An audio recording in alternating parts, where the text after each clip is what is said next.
হাই friends, আবেলি বৰষুণ বতৰ, সেইকাৰণে আজি জাল মুড়ি খাওঁ বুলি মুড়ি ওলাই ল'লোঁ এখন কাঁহীত, চানা এবাতি দিলোঁ আৰু এই বাদাম কেইটামান ভাজি ল'লোঁ। কেঁচা বাদাম আছিল ঘৰতে, ভাজি ল'লোঁ অলপ নিমখ দি পেলাই।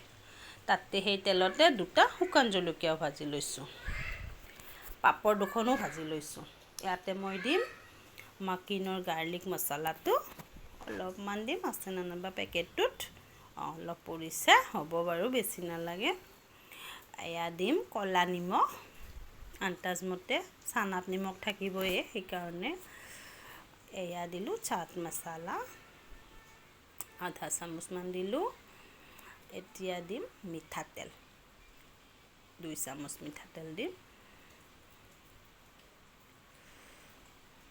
2 চামুচ মিঠাতেল দি বস্তুখিনি ভালকৈ সানি ল'ম মই।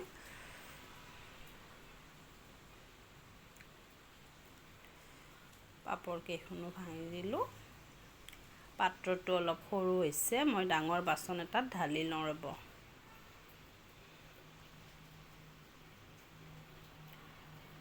ইয়াতে সানিব নোৱাৰিম, এই ডাঙৰ বাচন এটাত ল'লোঁ। এই জলকীয়া কেইটাও সানি দিলোঁ ভাঙি পেলাই।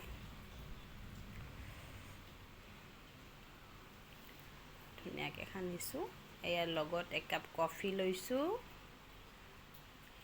শেষত মই নেমু চিপি দিলোঁ, হৈ গ'ল ঝালমুড়ি।